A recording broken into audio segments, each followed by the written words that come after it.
오늘 우리가 묵상할 말씀은 창세기 16장 8절입니다. 창세기 16장 8절, 짧은 한 개의 구절, 저와 여러분들이 한 음성으로 읽겠습니다. 창세기 16장 8절, 이르되 사레의 여종 하가라, 내가 어디서 왔으며 어디로 가느냐? 그가 이르되 나는 내 여주인 사레를 피하여 도망하나이다. 아멘. 할렐루야. 오늘 또 여러분과 여러분의 가정, 자녀, 그리고 하시는 모든 일들 위에 하나님의 도우시는 손길이 함께 하시기를 주님의 이름으로 축복합니다. 오늘 설교의 제목이 무엇이지요? 오늘 설교의 제목이 어디, where입니다. 성경은 이 어디를 아주 중요하게 생각해요. 어디를 아주 중요하게 생각해요. 지금 내가 어디에 있느냐? 지금 내가 어디로 가고 있느냐? 네가 어디서부터 왔느냐? 이 어디를 아주 중요하게 성경은 생각을 합니다. 잘 아시는 것처럼 창세기 1장을 보면 하나님께서 하루 이틀 사흘 나흘 이러면서 창조를 해나가세요. 근데 하루씩 창조를 마칠 때마다 그 창조한 걸 보시고 항상 같은 말을 반복해서 하신 말씀이 있었어요. 하나님 보시기에 좋았더라. 여러분, 성도는 하나님 보시기에 좋아야 할 줄로 믿습니다. 성도는 하나님 보시기에 좋은 자리에 있어야 됩니다. 하나님이 있으라고 하는 자리에 있는 것이 하나님이 보시기에 좋은 것이고, 하나님이 있으라고 하는 자리에 있는 것이 정돈입니다. 이 시간은 우리 예배의 자리에 와 있어요. 분명히 하나님께서 보고 계시는 줄로 믿습니다. 그리고 우리의 예배드리는 모습을 보시고 하나님 뭐라고 그러실까요? 보시기에 참 좋다, 이렇게 말씀하실 줄로 믿습니다. 있어야 할 자리에 있는 것이 정돈이라면 있어야 할 자리에 있지 않는 것이 혼돈입니다. 하나님을 믿는 우리의 삶은 모든 삶의 영역에 있어서 정돈되어 있어야지 혼돈된 상태로 살아서는 안 됩니다. 여러분, 그러면 혼돈되는 우리의 삶을 정돈해 주는 게 뭘까? 하나님의 말씀입니다. 그래서 창세기 1장 2절을 보시면 하나님의 말씀이 개입하기 이전의 이 세상의 상황을 설명해 줘요. 우리 같이 한번 이 1장 2절을 읽어봅니다. 스크린 말씀 띄우시고, 땅이 혼돈하고 공허하며 깊음 위에 있고 하나님의 영은 수면 위에 운행하시니라. 이렇게 혼돈과 공허, 그래서 흑암의 권세가 뒤덮고 있는 이 상황에 아직까지는 하나님의 신이 수면 위에 운행하고 있었는데 3절로 넘어가 보시면 하나님께서 빛이 있으라, 하나님 말씀이 딱 들어오기 시작합니다. 그런데 모든 것들이 정돈되기 시작하는 거예요. 이 말씀처럼 내 삶에 빛 대신 예수 그리스도가 들어오시기 전까지는 우리는 어둠에 갇혀 있었던 사람들입니다. 어둠에 갇혀 있는 삶은 그 자체가 혼돈입니다. 그럼에도 불구하고 많은 사람들이 열심히 살면 되겠지, 내가 최선을 다하면 정돈되겠지, 그런 마음으로 열심히 삽니다. 그런데 아십니까? 빛이 없는 어두움 가운데서는 아무리 열심히 살아도 열심히 살면 열심히 살수록 더 엉키고 더 설키고 더 혼란스럽게 됩니다. 빛이 없는 가운데 열심히 산다 할지라도 열심히 살면 살수록 더 심한 혼돈에 빠지는 것입니다. 그렇게 열심히 사는데도 더 꼬이고 혼돈에 빠지면 어느 시점에서 사람은요, 아이고 해도 안 되는구나, 몸에 힘이 쫙 빠져버려요. 그 순간 갑자기 마음이 허해지는 걸 느껴요. 그게 공허입니다. 그런데 그때 참 조심하셔야 돼요. 그때 조심하셔야 돼요. 여러분, 그 공허한 상태로 계속 놔두면 흑암의 권세가 확 들어오는 거예요. 어둠의 영이 들어와서, 사탄의 영이 들어와가지고 그 사람을 사로잡고 그 사람을 조종하는 것입니다. 그래서 어떤 종교는 인간의 모든 고통이 사람의 마음이 욕심으로 꽉 차서 그런 거니까 그거 비워야 된다.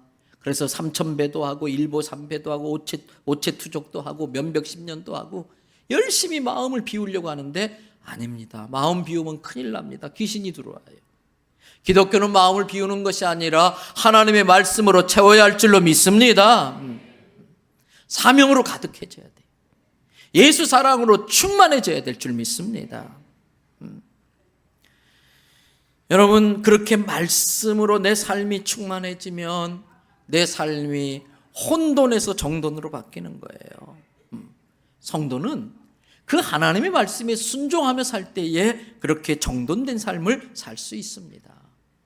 사랑하는 대연성결교회 성도 여러분, 혹시 요즘 내 삶이 혼돈과 혼란 속에 있지는 않습니까? 만약에 내 삶이 자꾸 꼬이고 엉키고 머리가 복잡하고 그러다 보니까 지쳐서 모르겠다, 그냥 마음대로 되라, 다 던져버리는 공허의 상태로 있지는 않을까요? 큰일 납니다. 다시 차분히 앉아서 하나님의 말씀을 펼치시기를 바랍니다. 캄캄한 어두운 곳에 들어갈 때에 우리가 플래시의 랜턴에 스위치를 올켜서 빛을 밝히는 것처럼 하나님의 말씀을 펼쳐서 내 인생의 길을 비추시기를 바랍니다. 그러면 이 말씀은 내 인생의 내비게이션 같아요. 내가 어디에 있는지, 어디로 가야 하는지 나를 가르쳐줘요.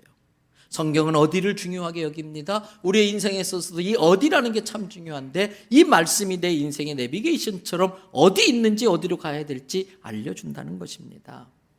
여러분, 매달 첫째 날은 전교인 새벽기도의 날이에요. 그날은 이달에 주시는 말씀을 받는 날이기도 합니다. 2월 1일에 오셨던 분들은 아실 거예요. 이달에 우리에게 주신 하나님의 약속의 말씀이 뭐였었지요? 시편 119편 105절 말씀. 다 외우시는 말씀이에요. 주의 말씀은 내 등에, 내 발에 등이요 내 길에 빛입니다. 큰일 날 뻔했어요. 주의 말씀은 내 등에 발이요 그럴 뻔했어요.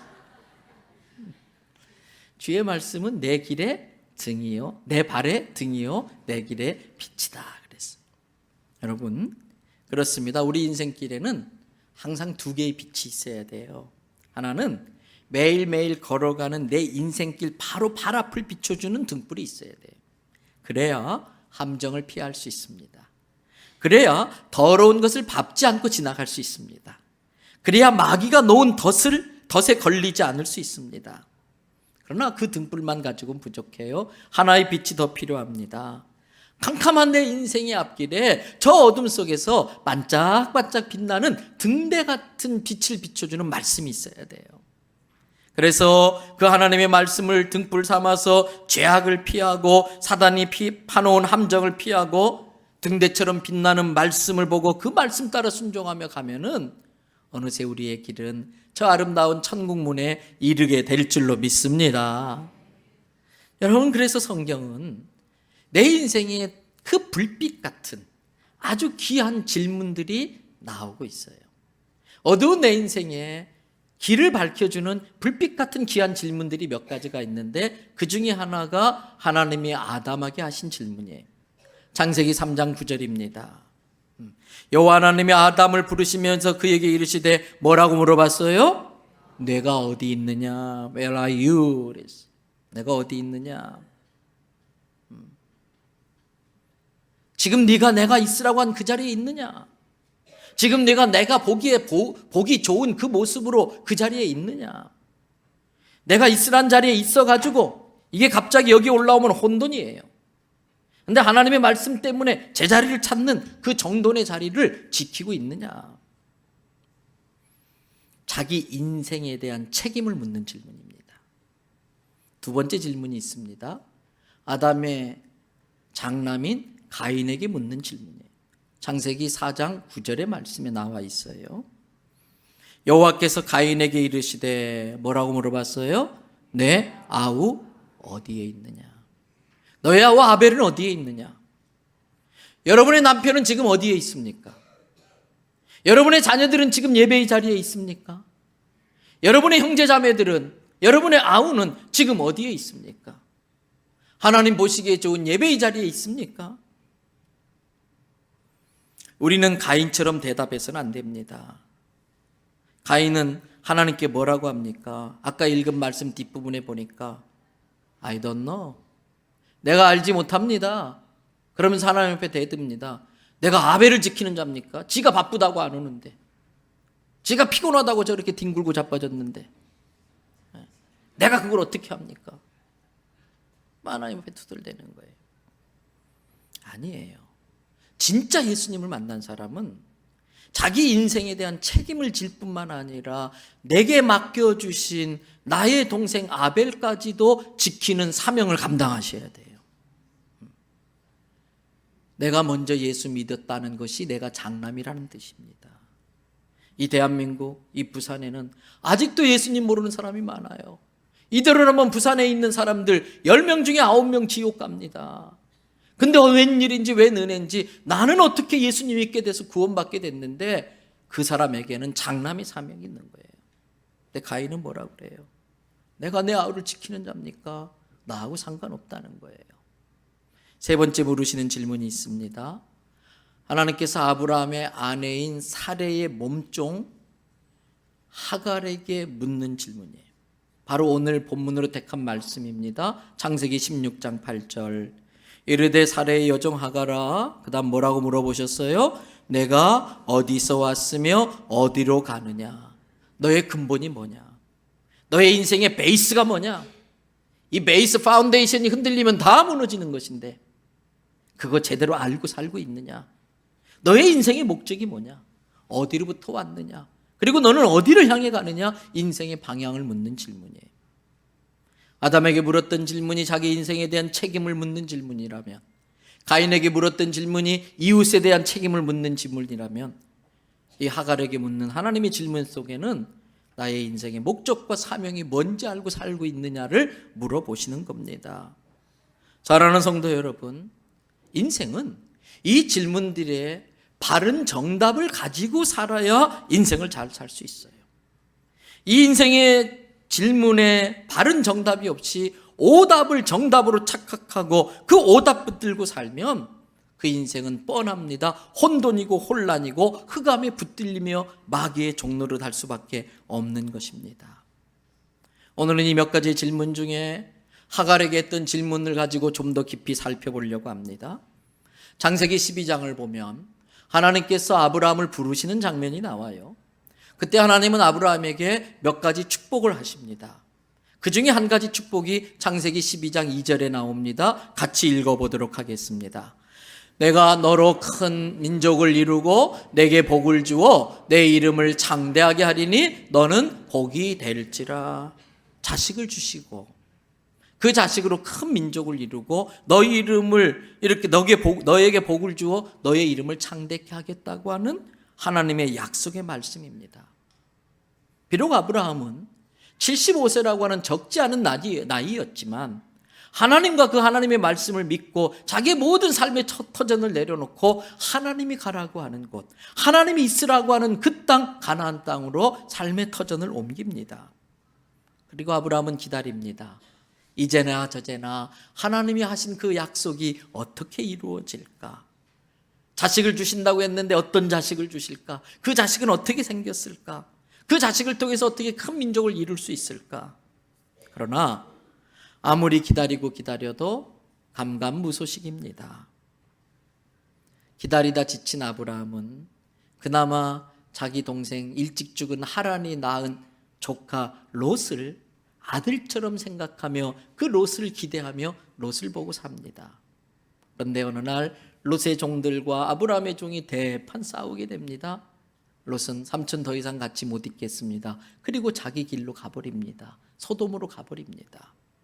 여러분, 하나님의 약속을 의지하지 않고 사람을 의지하면 항상 배신을 당합니다. 항상 발등 찍힙니다. 그랬더니 아브라함의 마음이 너무 허전한 거예요.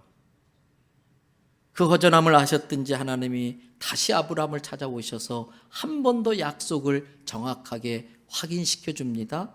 여러분, 창세기 13장 14절에서 16절입니다.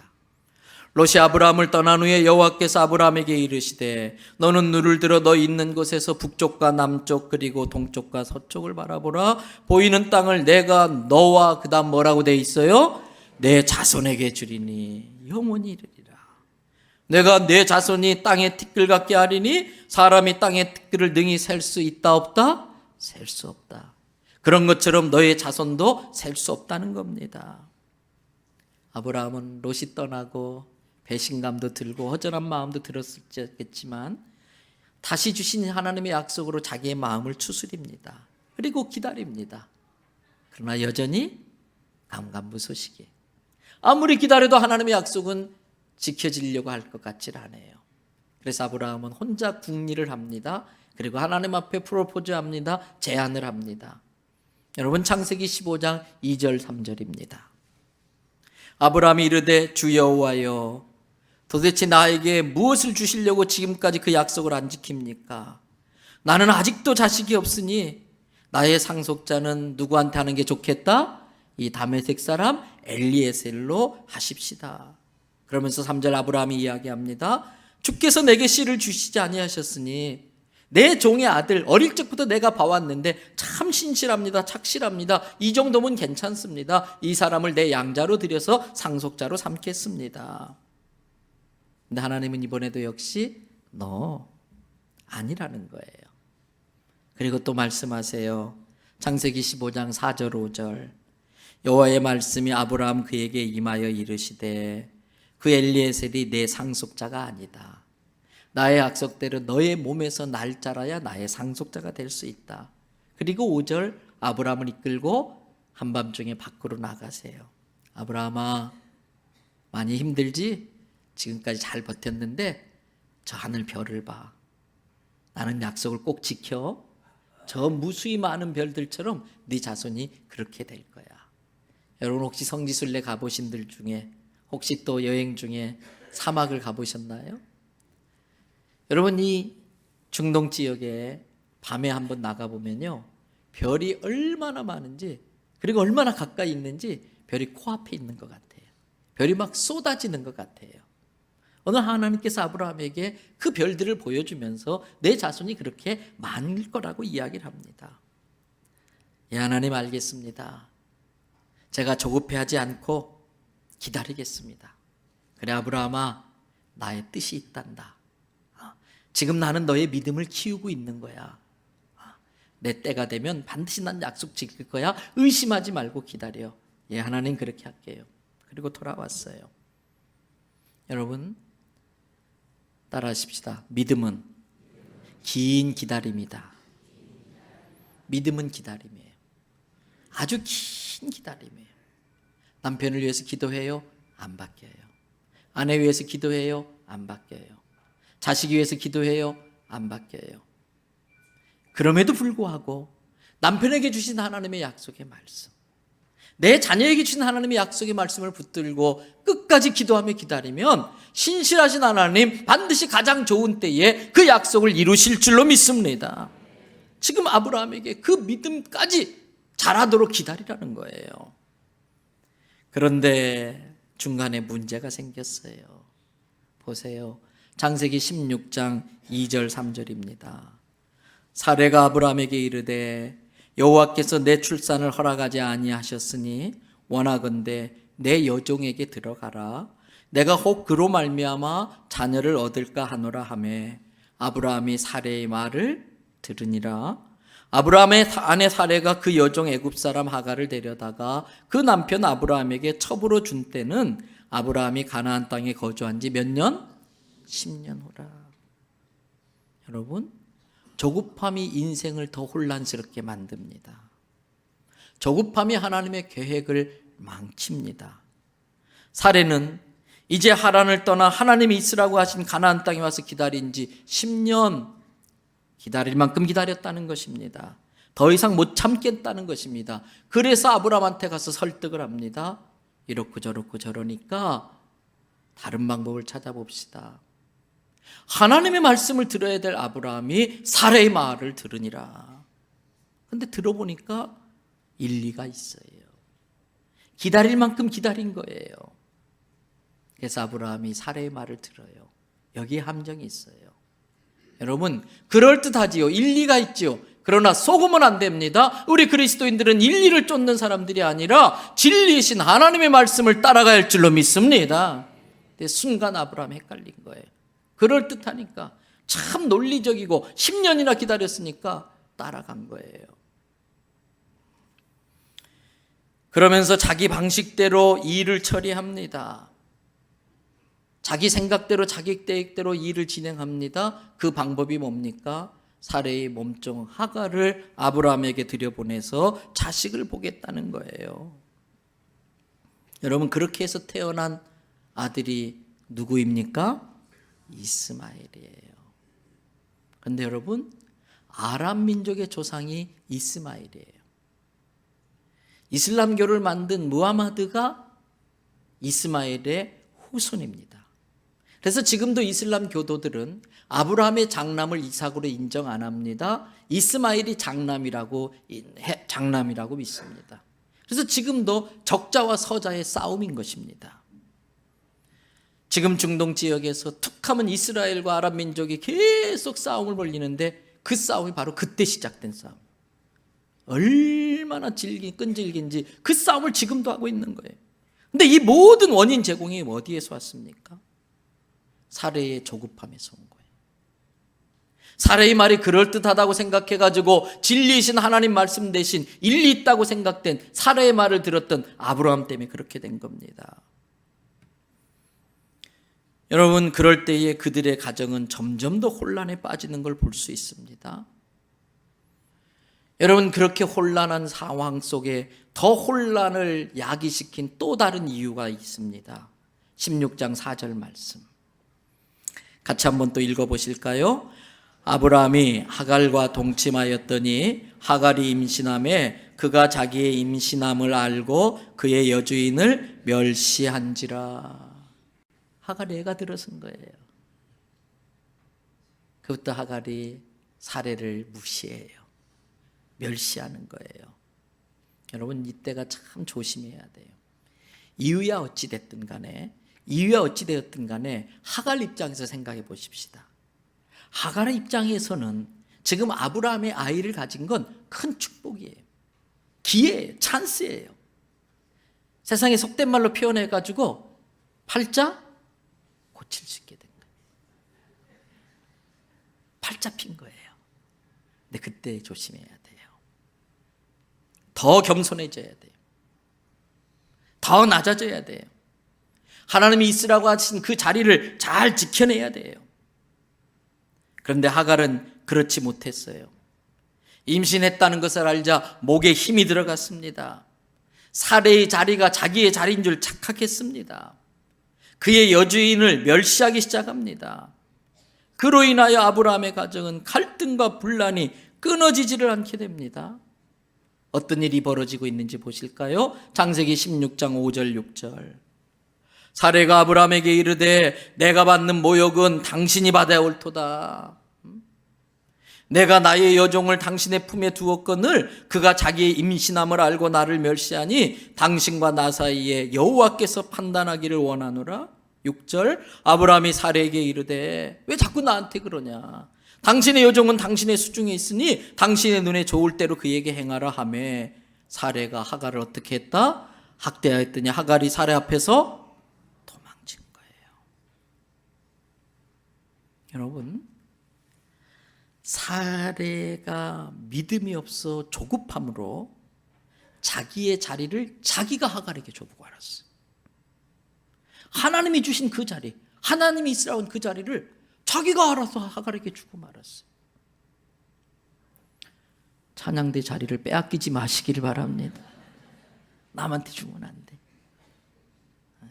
내 직분 잘 지켜야 돼. 하갈도 역시 자기 위치를 망각하고 잠시 착각에 빠져서 사레를 멸시합니다. 그러자 사레는 울고불고 내가 받아야 할 모욕을 당신이 받아야 한다고 아브라함한테 다그치는 거예요. 그리고 급기야 당신과 나 사이에 여호와께서 판단하시기를 원하노라 하면서 부부싸움에 누구까지 끌어들여요? 하나님까지 끌어들여요. 근데 제가 목회하면서 보니까 교회도 그러더라고요. 자기들끼리 싸워가지고 쫓아내고 목사 보고 가서 데려오래. 부부싸움이 하나님까지 끌어들여요. 대혼란인 거예요. 결국 하갈은 사레의 학대를 견디지 못하고 집을 뛰쳐나갑니다. 집을 뛰쳐나갑니다. 그때 하갈의 심정이 어땠을까? 그래도 아브라함 믿었는데 자기를 지켜주질 않아. 당신 여종이니까 당신이 알아서 하라고 사라한테 넘겨버려요. 배신감이 든 거예요. 사례는 사례 나름대로 애를 갖지 못하는 그 아픔이 있어요. 그리고 믿었던 하갈한테 내 종이었던 네가 아기 좀 가졌다고 나한테 그럴 수 있어. 아브라함은 아브라함대로 그 두 여자 사이에서 툭 하면 머리끄댕이 잡고 하는데 이게 어딨어? 하나님 왜 아직도 나한테 약속을 자식을 안 줘서 이렇습니까? 그런 아픔들이 있는 거예요. 하갈이 그렇게 뛰쳐나와서 광야길을 가는데 물이 없어서 목말라 죽을 지경에 어쩌다가 우물이 하나 발견돼서 물이야 그러고 갔는데 성경에 나와 있진 않지만 어쩌면 물도 없었을지 모르겠어요. 하갈이 그 자리에서 서러워서 펑펑 울었지 않았겠습니까? 그런데 바로 그 순간 하나님의 사자가 하갈을 찾아와요. 그리고 말씀하세요. 창세기 16장 7절부터 9절입니다. 여호와의 사자가 광야의 샘물 곁 곧 술길 샘 곁에서 그를 만나 이르되 사레의 여종 하갈아 뭐라고 그래요? 내가 어디서 왔으며 어디로 가느냐? 네가 있어야 될 자리가 어딘데? 그 있어야 할 자리가 얼마나 중요한 자리인지, 얼마나 복된 자리인지, 아브라함이 복의 근원인데 왜 그 아브라함 품에서 떠났느냐? 어디서 왔는지 다시 네가 있었던 그곳이 얼마나 귀한 곳인지를 기억하고, 그리고 네가 끝까지 고집부리고 계속 이 길로 간다면 네 인생이 어떻게 될 건지 생각해봐라.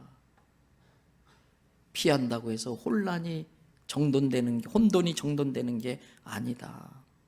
그러면서 9절 여호와의 사자가 하갈에게 뭐라고 합니까? 내 여주인에게로 돌아가서 그 수하에 복종하라. 자기 있어야 될 자리를 찾아가고 자기가 해야 될 역할을 감당해 내라고 하는 거예요. 아브라함은 내심 표현은 못했지만 그때까지만 해도 하갈의 사례의 방법이 옳은 줄 알고, 그런데 그 사례의 이야기대로 하갈이 애를 가졌는데 얼마나 기뻤겠어요. 표현은 못했지만 저 아들이 하나님이 준 약속의 아들인갑다. 하나님은 이런 식으로 하시는갑다. 나름대로 기대했는데 어느 날 하갈이 사라진 거예요. 그렇게 보고 싶은 아들을 임신한 그 여자가 사라져버린 거예요. 그 이후로 아브라함의 집에는 원망이 있어요. 미움이 있어요. 너 때문에 그랬어. 책임 전가가 있고요. 핑계가 있고요. 하갈 보고 다시 돌아가. 그리고 아브라함에게 기쁨이 되고 사례를 잘 복종하며 섬기고 그것이 너에게도 복이야.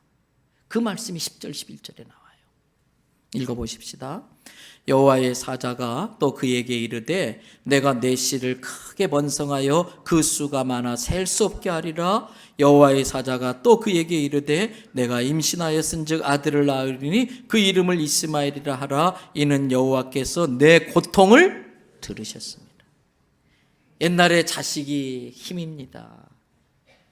하나님께서 하갈에게도 내 씨를 많게 하겠다. 이름을 이스마엘이라고 해라. 내가 너의 고통을 들었다 그랬어요. 사랑하는 대연성결교회 성도 여러분, 우리 중에 어떤 사람은 하갈처럼 고달픈 인생을 사는 사람이 있을 수 있어요. 내가 언제까지 이 자리에 있어야 되나? 내가 언제까지 이런 일이나 하고 있어야 되나? 나름대로 열심히 했는데, 나름대로 아브라함이 나에게 소망을 줄 줄 알고 기대하고 믿었는데 그 아브라함도 나를 버리고 사라한테 넘겨버리고, 이게 나의 마지막 찬스야 그러면서 자기 자리도 아닌데 사례의 자리를 호시탐탐 노리고 있는 사람도 있을 수 있겠지요. 아닙니다. 비록 사례의 학대가 있다 할지라도 그 자리 지켜야 돼. 아브라함 곁에 있는 게 복이었어요. 물론 그 자리를 지키기 위해서는 그 학대를 견뎌내는 고통의 소리, 신임의 소리 있겠지요. 그러나 하나님이 다 듣고 계시는 거예요. 하나님이 다 보고 계시는 걸 믿어야 되는 거예요. 하갈은 그 우물 곁에서 서럽게 울다가 자기를 찾아주신 그 하나님을 만나고서 비로소 깨달은 거예요. 아무도 알아주지 않는 여종, 그것도 애굽에, 저 먼 애굽에서 팔려온 그러한 여종. 여러분, 그 신세가 어떤지 아세요? 요즘도 중동 쪽엔 어떤 나라들은 그렇습니다. 여자가 남편의 재산으로 취급을 받는 나라들이 지금도 있습니다. 사람 대우를 못 받습니다. 그래서 그런 나라는요, 남자가 사업을 하다가 부도가 나서 재산을 정리해야 되는데 10번째, 9번째, 8번째 다 정리하다가 맨 마지막 버티다 더 안 되면 마지막 재산까지 정리하는데, 그 마지막 재산이 뭐겠어요? 뭐겠어요? 죄송해요, 여자가 아니라 낙타예요. 여자는 2번, 낙타가 더 1번. 우리나라에서 태어난 걸 감사하셔야 돼요. 요즘도 그랬는데 아브라함 시절에 어떻게 했어요? 낙타보다도 못한 자기를 아무도 알아주지 않고 다 버림받았는데 하나님이 찾아오신 거예요. 하나님이 찾아오신 거예요. 하갈아, 너의 고통을 내가 다 알고 있어. 너의 울부짖음을 내가 다 들었어. 내가 너의 눈물을 보았어. 그런데 걱정하지 마. 내가 너를 책임져 줄 거야. 네가 아들을 낳을 거고 이름을 이스마엘이라고 해라. 그 많은 자식을 번성케 하리라. 비로소 그 나와 함께 하신 하나님을 깨달은 하갈은 그곳에서 만난 하나님에 대한 자기의 신앙을 고백해요. 그 신앙 고백을 자기가 등을 기대고 있었던 그 우물에다가 이름을 붙여가지고 기념을 합니다. 여러분, 뭐라고 하갈이 신앙 고백하는지 한번 보십시다. 13절 말씀입니다. 창세기 16장 13절 다 같이 읽으십시다. 하갈이 자기에게 이르신 여호와의 이름을 나를 살피시는 하나님이라 하였으니 이는 내가 어떻게 여기서 나를 살피시는 하나님을 배웠는고 하비라. 어떻게 나 같은 게 하나님을 배울 수가 있어? 어떻게 모든 사람이 버린 천하고 천한 것이 그 전능하신 하나님을 뵐 수 있었지? 그게 너무 감격스러운 거예요. 그래서 그 우물의 이름을 정했어요. 한번 따라할까요? 부엘라헬로이. 띄어쓰기를 잘해서 읽으면 돼요. 부엘라헬로이. 나를 살피시는 살아계신 이의 우물. 이 우물은 살아계셔서 나를 살피시고 내 신음소리를 들으시는 하나님이라고 하는 신앙 고백을 담아서 기념물로 만든 거예요. 기념물의 자리로 만든 거예요. 이제 말씀 마무리합니다. 아담에게 그러셨던 것처럼, 가인에게 그러셨던 것처럼, 하갈에게 그러셨던 것처럼 하나님은 오늘 이 종을 통해서 저와 여러분들에게 묻고 계십니다. 너는 지금 어디에 있느냐? 지금 내가 있는 그 자리가 하나님 보시기에 좋은 자리냐? 살해 학대가 있을 수 있지만 그 자리 지켜라. 두 번째 질문, 네가 어디서 와서 어디로 가고 있느냐? 너의 조급함이 인생을 망친다. 나는 지금 어디로 가고 있는가? 지금 이대로 쭉 살아도 문제 없는가? 내 인생의 방향이 천국을 향해 있는가? 혹시 인리와 논리에 속아서 지금 헷갈리고 있는 건 아닌가? 여러분, 나의 믿음을 아브라함의 나이에 두지 마십시오. 나의 믿음을 아브라함의 나이에 두면 아브라함의 나이가 들면 들수록 내 믿음은 점점 희박해지는 것처럼 느껴지기 때문에 그래요. 우리는 우리의 믿음을 아브라함의 나이에 둘 것이 아니라 하나님의 약속의 말씀에 둬야 할 줄로 믿습니다. 내 발의 등이여 내 길에 빛이 되는 하나님의 말씀 따라 하나님 보시기에 좋은 것이 어딘지를 찾아가다 보면 천국문에 이르게 되는 거예요. 혹여라도 내가 잘못된 곳을 향해 가고 있다면 하갈에게 말씀하신 것처럼 내 주인에게 돌아가 복종하라. 너의 역할과 사명을 감당하라. 그 말씀대로 내 삶이 달라져야 될 거예요. 마지막 세 번째 질문입니다. 가인에게 물으신 것처럼 우리에게 물으십니다. 가인아, 내가 괜히 장남이냐? 내 자리는 아우를 돌보고 그 아우를 이끌어야 될 그 자리란다. 그런데 지금 내 아우는 어디 있느냐? 내가 감당해야 될 사명이 무언가? 하나님이 있으라고 하는 그 자리에서 내가 감당할 사명을 감당하고 있는가? 사랑하는 대연성결교 성도 여러분, 오늘 주보 일면에 님의 짧은 글 긴 생각을 제가 써놨는데 읽어보셨는지요? 시장에서 찐빵과 만두를 만들어 파는 아주머니가 계셨어요. 어느 날 비가 막 갑자기 쏟아지는데 미술학원에 간 딸이 우산을 들고 가지 않은 게 생각이 나서 불이 나게 우산을 챙겨가지고 그 딸이 학원 끝나기 전에 가려고 학원까지 뛰어간 거예요. 그런데 막상 학원 문 앞에까지 갔지만 주춤거리고 들어가질 못해요. 왜요? 자기의 몰골을 보니까 밀가루가 덕지덕지 묻은 작업복, 낡은 슬리퍼, 때가 묻은 앞치마 둘러맸는데 거기에 비까지 맞았으니 얼마나 그 행색이 그렇겠어요? 감수성 예민한 여고생 딸이 엄마 행색을 보고 친구들한테 창피하지는 않을까 하는 염려에서 들어가질 못하는 거예요.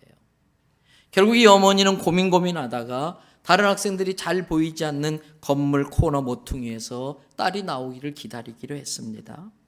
그렇게 한참을 기다려도 딸은 나오지 않고 혹시나 해서 딸이 있는 학원 3층을 올려다봤어요.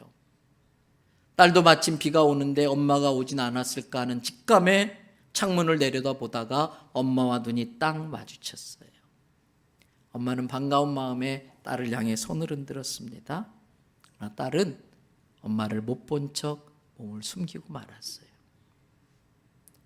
잠시 뒤에 또 딸이 고개를 빼꼼 내밀고 엄마를 보고 또 숨기고 또 숨기고 몇 번을 그래요.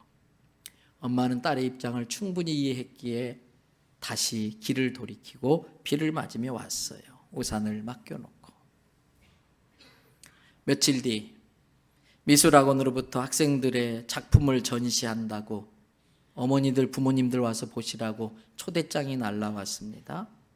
자신을 피하던 딸의 모습이 자꾸 떠올라서 안 갈까도 생각했지만 어려운 살림에 힘들게 미술학원 보내서 이렇게 그린 그 딸의 그림을 너무 보고 싶어서 그날 어머니는 얼른 가게 문을 닫고 불이 나게 집에 가서 나름 제일 좋은 옷으로 갈아입고 딸의 학원을 왔습니다. 그래도 혹시나 하며 또 문 앞에서 자기의 옷매무새를 챙겨봅니다. 다시 용기를 내 문을 열고 들어갑니다. 벽에 걸린 다른 학생들의 작품을 하나씩 보고 가다가 그림 앞에 서 있는 딸을 봤어요. 딸은 기다렸다는 듯이 엄마 손을 붙잡고 반갑게 맞으면서 엄마 보고 손가락을 가리킵니다. 그림 밑에 있는 제목에. 그 제목은 세상에서 가장 아름다운 모습. 그 그림 속에는 비와 우산과 밀가루 반죽이 허옇게 묻은 작업복, 낡은 신발, 한 달 전 학원 앞에서 기다리던 자기의 모습이 고스란히 그 그림에 들어있었어요. 딸은 창문 뒤에 숨은 것이 아니라 우산을 들고 자기를 기다리는 엄마를 그리기 위해서 그렇게 했던 거예요. 엄마는 흐르는 눈물을 씻어가며 딸과 함께 그 그림을 하염없이 바라보고 서 있었어요. 님의 생각. 누군가 당신이 생각하는 것보다 당신을 훨씬 더 많이 사랑하고 있습니다. 기억하십시오. 내가 생각하는 것보다 나를 더 많이 사랑하는 분이 계시다는 걸. 예수님을 믿는 우리들에게는 그분이 하나님이신 줄로 믿습니다.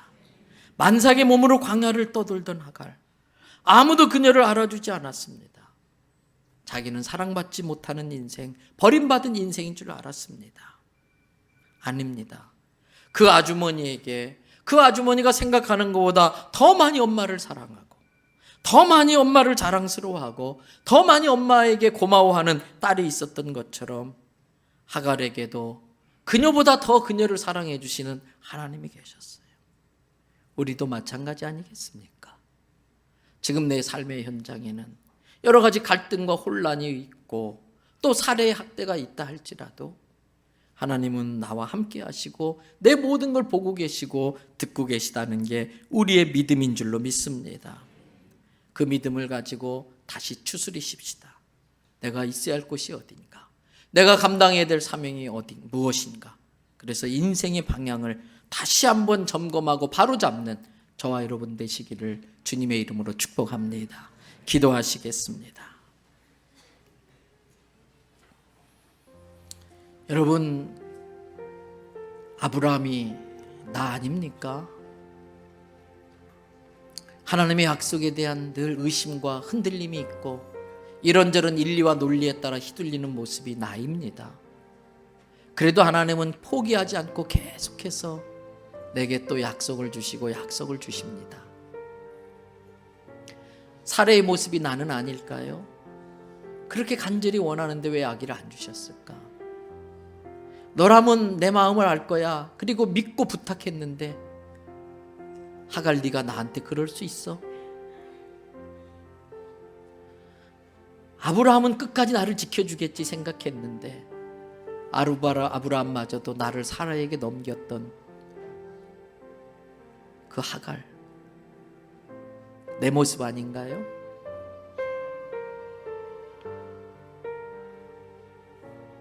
아브라함 의지할 거 없습니다. 사람 말 들을 거 없습니다. 하갈 기대할 것도 없습니다. 하나님만이 우리의 주이세요. 이 시간 그 하나님 앞에 내 삶을 맡기십시다. 함께 기도하겠습니다.